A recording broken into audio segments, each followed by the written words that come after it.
Selamat pagi anak-anak. Salam sejahtera untuk kita semua. Apa kabarnya hari ini? Syukurlah kalau semuanya baik-baik saja. Oke, sebelum memulai pelajaran, alangkah baiknya kita siapkan hati dan batin kita untuk berdoa. Kita berdoa sesuai keyakinan kita masing-masing. Doa mulai.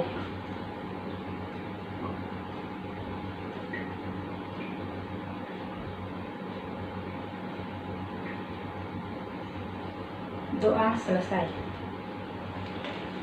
Ibu anak dulu ya.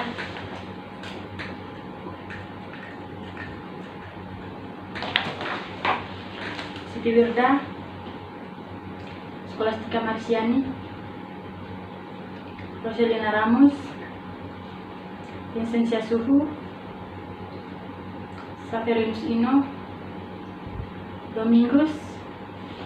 Oke. Terima kasih semuanya sudah hadir. Baik, kita akan memulai pelajaran kita hari ini. Pada pertemuan kali ini kita akan membahas tentang pertumbuhan dan perkembangan. Pertumbuhan dan perkembangan. Yang pertama kita bahas tentang pertumbuhan. Pertumbuhan yaitu proses pertambahan ukuran, volume, dan jumlah sel. Jadi itu ya, pertambahan ukuran, volume, dan jumlah sel secara irreversibel. Secara irreversibel itu yaitu secara irreversibel, secara tidak balik. Nah, ini tentang pertumbuhan. Jadi pertumbuhan ini bersifat kuantitatif. Kenapa dikatakan kuantitatif? Karena dia bisa diukur, pertumbuhan bisa diukur. Oke, kita masuk ke perkembangan. Pada perkembangan, dia sifatnya kualitatif. Kualitatif yaitu tidak bisa diukur. Jadi pada pertumbuhan tadi dia sifatnya kuantitatif, bisa diukur, sementara pada perkembangan dia sifatnya kualitatif, tidak bisa diukur. Nah, perkembangan merupakan proses menuju dewasa.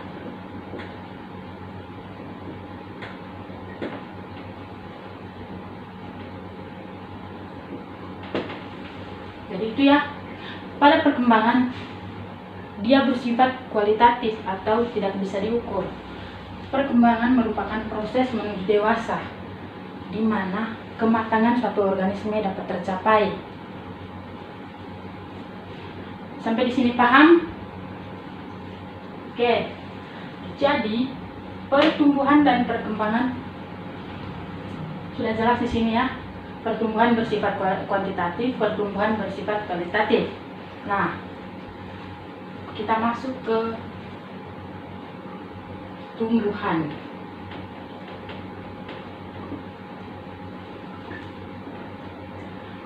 Pada tumbuhan, pertumbuhan dan perkembangan meliputi yang pertama perkecambahan,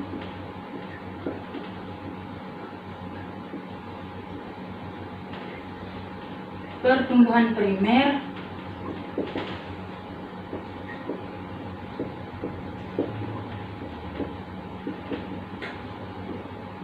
dan pertumbuhan sekunder.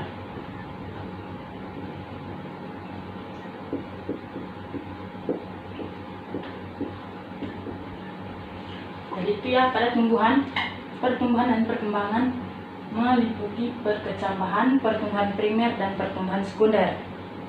Oke, yang pertama kita masuk ke perkecambahan.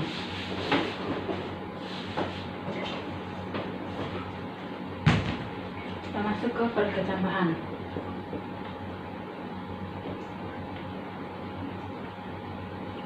Apa itu perkecambahan?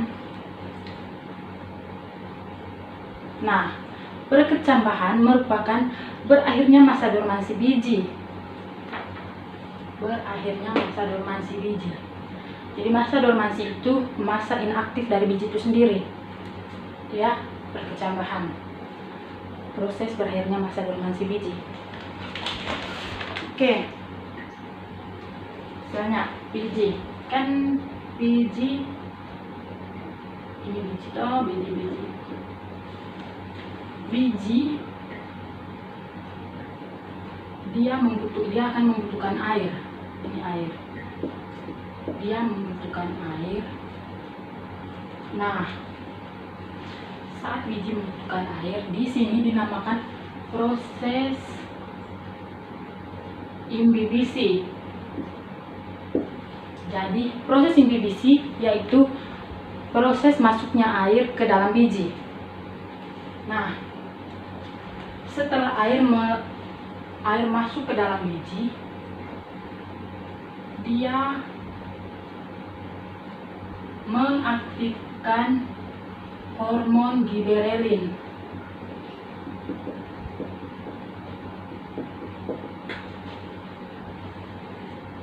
Jadi setelah air masuk ke dalam biji, kemudian mengaktifkan hormon giberelin. Nah, setelah hormon giberelin aktif, dia akan mengaktifkan yang namanya enzim hidrolisis. Enzim hidrolisis.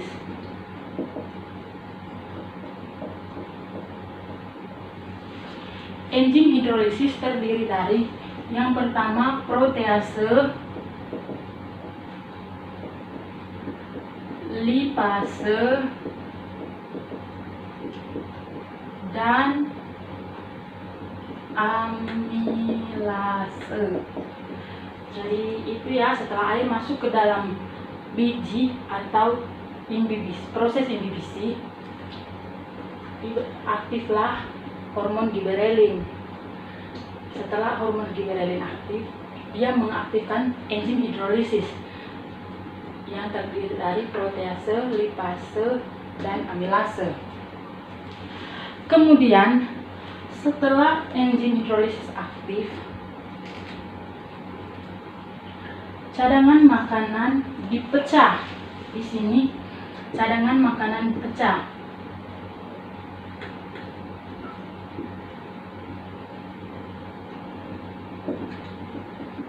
Jadi cadangan makanan dipecah, otomatis akan menghasilkan energi. Setelah cadangan makanan dipecah, otomatis dia akan menghasilkan energi. Nah, disinilah energi akan membuat biji berkecambah. Setelah cadangan makanan dipecah, disinilah enzim membuat biji berkecambah. Paham tentang perkecambahan? Berikut kita masuk ke tipe perkecambahan. Tipe perkecambahan terdiri dari dua macam. Yang pertama hipogeal dan yang kedua epigeal. Nah, hipogeal merupakan kotiledon atau keping bijinya berada di dalam tanah. Contohnya padi, jagung, dan kacang kapri. Dia berada di dalam tanah. Nah, tadi kotiledonnya berada di dalam tanah.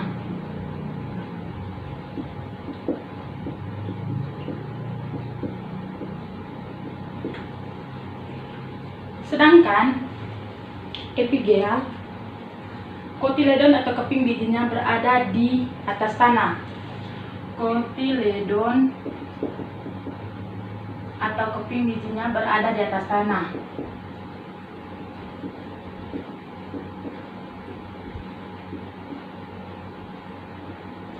Contohnya kacang kedelai, kacang hijau,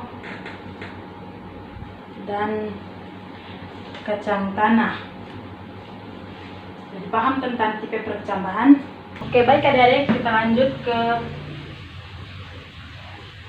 faktor-faktor yang mempengaruhi pertumbuhan dan perkembangan. Faktor-faktor yang mempengaruhi pertumbuhan dan perkembangan.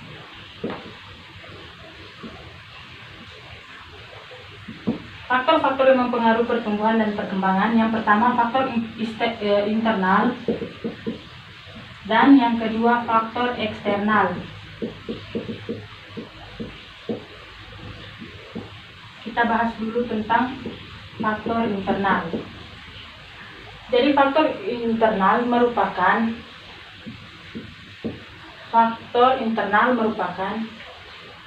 faktor yang berasal dari dalam tumbuhan itu sendiri. Jadi dia berasal dari dalam tumbuhan itu sendiri. Faktor internal terbagi menjadi dua. Yang pertama gen dan yang kedua hormon. Gen misalnya saya menanam padi, biji padi yang saya tanam bijinya bagus, maka hasil tanaman saya juga akan bagus. Jadi seperti itu gen ya. Oke, kita masuk ke hormon. Hormon terdiri dari beberapa macam. Yang pertama auksin. Auksin berfungsi untuk merancang pematangan batang. Auksin berfungsi untuk merancang pematangan batang. Yang kedua, giberelin. Giberelin berfungsi untuk mempercepat perkecambahan biji. Jadi itu fungsi dari giberelin. Yang ketiga, sitokinin. Sitokinin berfungsi untuk memengaruhi pertumbuhan dan diferensiasi akar. Jadi sitokinin berfungsi untuk memengaruhi pertumbuhan dan diferensiasi akar. Yang keempat, gas etilen. Etilen berfungsi untuk mempercepat pematangan buah. Jadi gas etilen berfungsi untuk mempercepat pematangan buah. Yang berikut asam absisat. Jadi asam absisat berfungsi untuk menghambat pertumbuhan dan menutup stomata selama terjadi kekurangan air. Jadi asam absisat berfungsi untuk menghambat pertumbuhan dan menutup stomata selama mengalami kekurangan air. Yang berikut traumalin. Traumalin berfungsi untuk memperbaiki jaringan yang rusak. Itu fungsi dari traumalin. Yang terakhir kalin. Nah, kalin terbagi lagi menjadi beberapa macam. Yang pertama, rizokalin. Rizokalin berfungsi untuk memacu pertumbuhan batang. Yang kedua, kautokalin yang berfungsi untuk memicu pertumbuhan batang. Setelah itu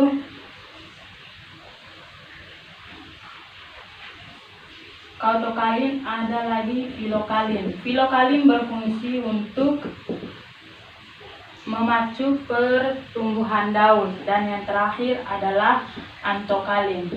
Antokalin berfungsi untuk memacu pertumbuhan buah. Oke, baik. Paham tentang faktor internal? Oke, sekarang kita masuk ke faktor eksternal. Nah, pada faktor eksternal, dia merupakan faktor yang berasal dari luar tumbuhan. Faktor yang berasal dari luar tumbuhan. Yang pertama, nutrisi. Eksternal. Yaitu faktor yang berasal dari luar tumbuhan. Faktor eksternal terdiri dari beberapa macam, yaitu yang pertama, nutrisi.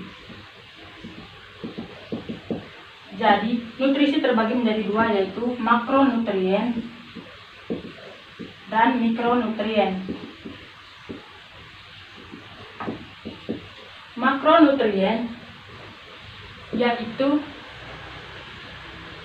nutrisi yang dibutuhkan dalam jumlah banyak, sedangkan mikronutrien yaitu nutrisi yang dibutuhkan dalam jumlah sedikit. Jadi itu perbedaan makro dengan mikro ya. Yang kedua, setelah nutrisi ada cahaya, air dulu ya. Air sangat berpengaruh dalam proses pertumbuhan. Air sangat berpengaruh, dia sangat penting bagi proses pertumbuhan. Begitu juga dengan cahaya. Yang ketiga, cahaya. Nah, tanpa adanya cahaya, tumbuhan itu tidak akan tumbuh dengan baik. Terus ada suhu dan kelembapan.